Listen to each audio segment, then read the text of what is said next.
Uncovering the secret of the Shang Dynasty, China's first kingdom. The rise of the Shang Dynasty to power is not well documented, and there are many different theories about how the dynasty came to be. However, most historians agree that the Shang Dynasty emerged out of a period of conflict and competition between various tribes and clans in northern China. According to traditional Chinese accounts, the Shang Dynasty was founded by a legendary figure named Tang, who defeated the last ruler of the Zhou Dynasty in battle and established a new dynasty.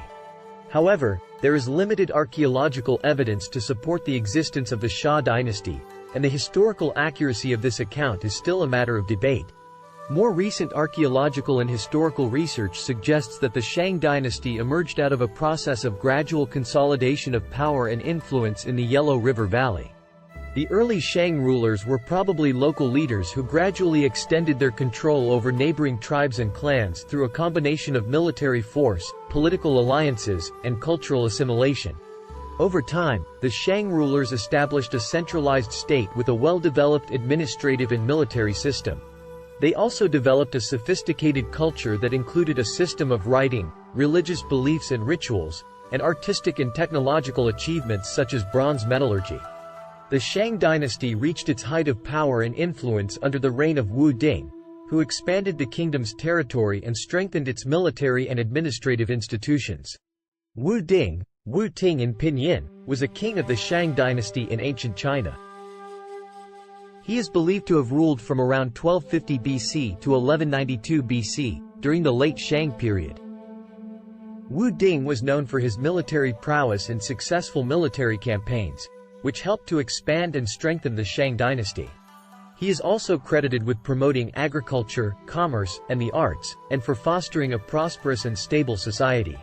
One of Wu Ding's most notable achievements was his defeat of the powerful tribe of the Yi people in the southwest, which allowed the Shang Dynasty to extend its territory and influence over a larger area.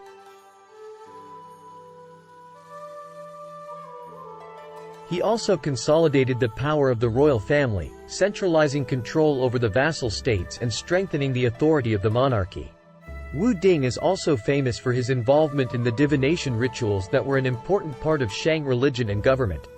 He was said to have consulted the oracle bones, which were inscribed with questions and predictions, in order to make important decisions and seek guidance from the gods.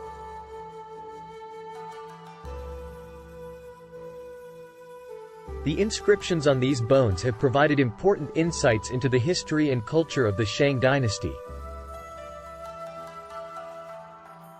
Wu Ding was an important figure in the history of the Shang Dynasty and of ancient China.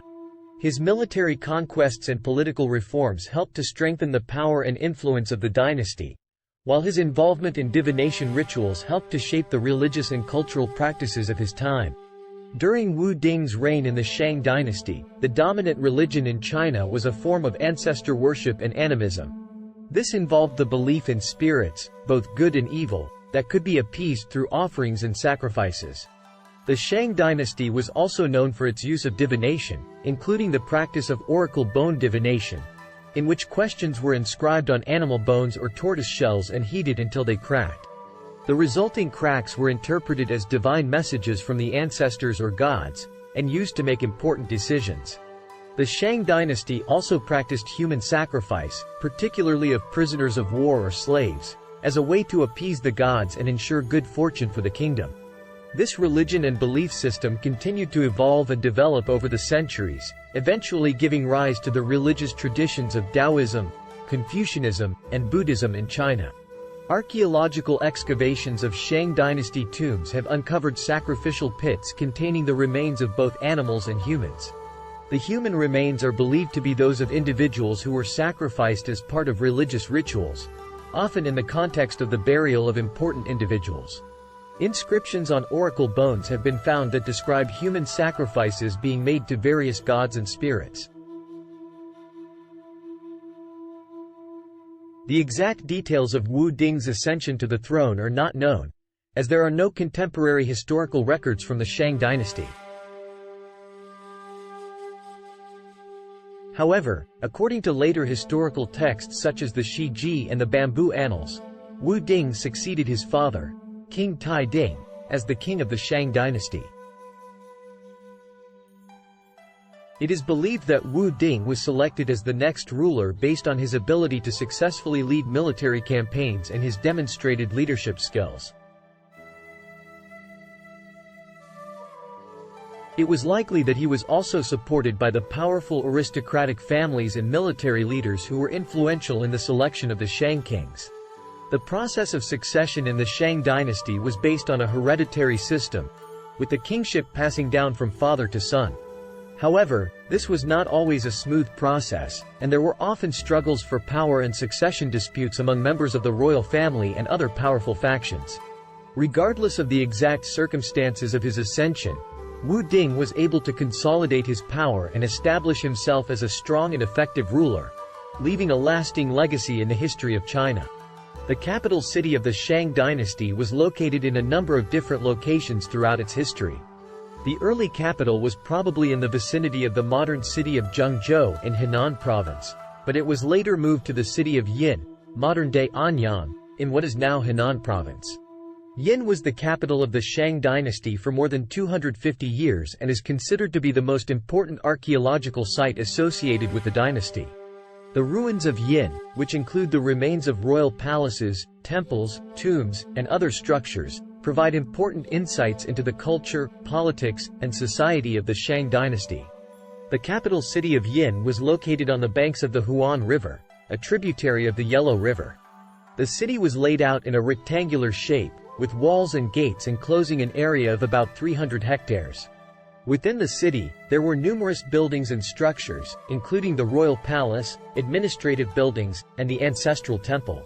Outside the city walls were the suburbs, which were home to artisans, farmers, and other common people. However, the dynasty eventually declined and was replaced by the Zhou Dynasty, which was able to take advantage of the weakened state of the Shang to establish its own rule over northern China.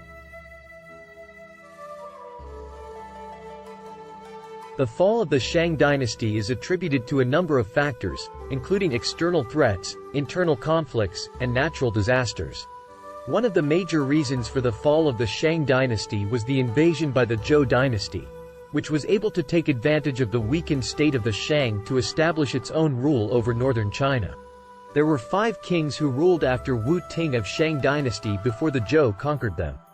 Di Xin, the last king of Shang dynasty, was known for his cruelty and misrule, which led to the downfall of the dynasty and the rise of the Zhou dynasty in 1046 BCE. The Zhou armies were better equipped and more organized than the Shang, and they were able to defeat them in a series of battles. Thank you for watching. Don't forget to subscribe this channel for more man in history.